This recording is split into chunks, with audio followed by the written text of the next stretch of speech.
Unlike cheap liquor, which usually smells like regret, this smells really fruity. Welcome to Russell Russ Reviews. Tonight we're reviewing Johnnie Walker Green Label. And this season, they have this nice new packaging. So it comes in a can that looks like this. It looks fancy, alright. It says on the label, okay, Johnnie Walker Green Label, blended malt Scotch whiskey, distilled, blended and bottled in Scotland. A rich and vibrant blend of only single malt whiskey, including Talisker, Linkwood, Cragganmore, and Kalila.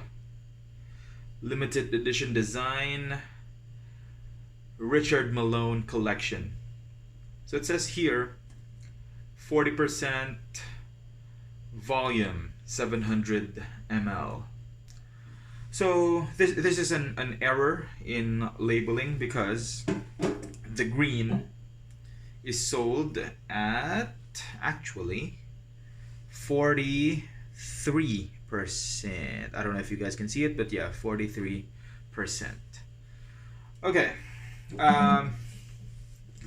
Says here, experience Green Label. Pour a shot of Johnnie Walker Green Label into a rock glass with an ice ball to experience this rich and vibrant blended malt with a fresh and malty finish. And a lot and a wall of text here that I'm not gonna read. So let's just check out what it looks like. Alright, so half of it is gone. Obviously, I've been enjoying myself. Okay, so the green, like what we said earlier, is 43% ABV. It's 15 years old, as old as you were when you first started drinking. So blended malt. What is a blended malt Scotch whiskey? Okay, so when you say blended malt, it simply means it's made from the grain component, rather. The grain component is just barley. Okay, so it's barley only. Blended because, well, it's the whiskeys that were blended came from different distilleries. Okay, in contrast, a single malt whiskey means the whiskey is made, or the components of the whiskey is made, comes from one distillery there. So single malt, one distillery. Blended malt, several distilleries. Okay, so 15-year-old whiskey for just, so we got this at around 2,000 pesos. Okay? For you non-Filipinos, that's around 40 US dollars there. So that's about it. Okay, so it's a special drink, and yeah, obviously I like it because, well, half of it is gone, but of course we are gonna try it on video. Okay, so like what we said earlier, it smells really fruity. The girlfriend was able to detect some pear. I wasn't. I don't know. She's better than this than I am. Although, yeah, it smells really fruity. It smells like a bit like an unlit cigarette. Okay, so I guess that's what they mean by, because all reviewers said that it's smoky. So I don't know. I guess that's what it means. It smells a bit like rubber as well. So yeah, those are the things that I can get from nosing it. So some fruitiness, smoke, yeah, and some wood as well. Smells woody as well. Some reviewers can detect peat, but I don't know how that smells. So there, something to watch for. All right, let's get to drinking.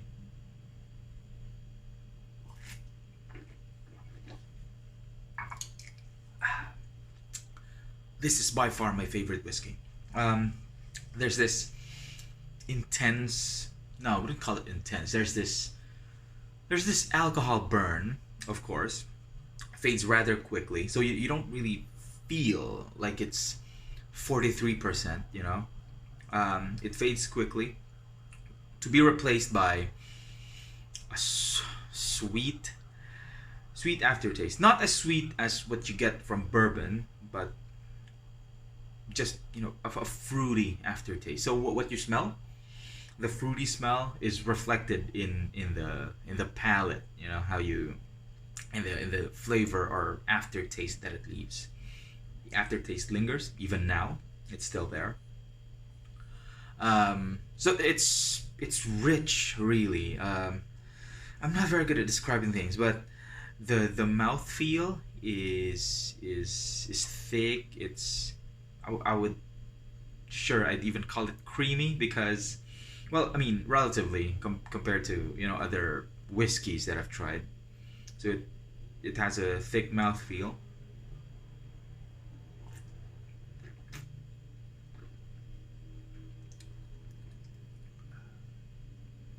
And it goes down nice and smooth. So, oh, by the way, I don't know if it's just me, but I think malt whiskeys are an acquired taste. I bought this. No, the girlfriend bought this with this bourbon called Bullet, and when I tried both, same night, I like Bullet better, and that led me to prematurely conclude that I'm a bourbon guy. But as time went by, I started to develop a liking to this. I mean, I think it's better now. I didn't like it at first. I was the there's something about the taste that turned me off initially. I'm not sure why, or maybe because bourbon was just so sweet. So that's why. But right now I can say, I like this better. So I'm a Scotch guy, really. I think. I tried. So after I've tried this, I also tried Glenlivet. I've tried Singleton, 12 and 18 years. I tried Jura. So those things. I like Glenlivet. I like Singleton 18. And then when I so that was a free tasting at some mall here. And when I got home, I drank some green again, and I realized, I found out that single malt whiskeys have that flavor profile. And after trying Glenlivet and Singleton, I started liking this. So that's when it started. Okay, so I don't know. That led me to conclude that single malt or malt whiskeys are an acquired taste. I hated them at first, but now, I think they're the only ones that I will keep at home. So there.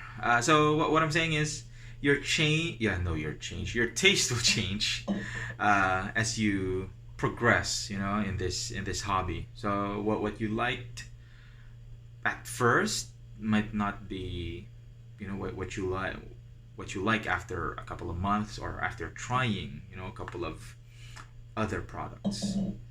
Okay. So the most common Johnnie Walker variant, of course, is the Black Label, which I really like as well. But I just gotta say, man, this is not my favorite. Okay. A lot of well, of course. So this is the most expensive Johnnie Walker I've tried. I've never tried the platinum label. Jesus. I've never tried the blue label. I've never tried the gold label. I've tried double black, and red label. Red label's nasty. You guys can skip that. I don't like it. But black's pretty decent. So this whiskey is double the price of the black label. You can get the black label 1,000 ml of it for, yeah, I guess 1,000 pesos, 1,100 pesos perhaps. But that's 1,000 ml. So this is just 700 ml, and it's at 2,000 pesos. So it's more than double the price. But is it worth it? Yes, it is. It's, I mean, the Johnnie Walker Black is decent, but this is great.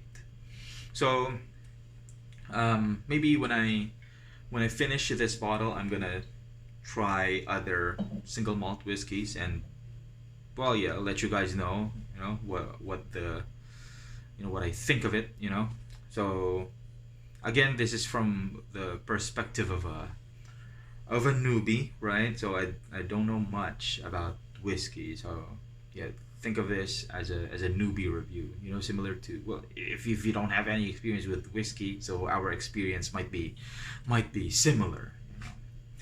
Okay, so yeah, go get this. In some malls, you can still get this nice packaging. So it's great because you can keep the whiskey in it, and so where light couldn't get to it, because according to what I've read and what I've learned from YouTube, you can't you can't store your whiskey in a place where it's constantly under light, or any kind of light. So it's better if you keep it in a box, or something like this here. Okay, so I don't know really how to end these things, so good night.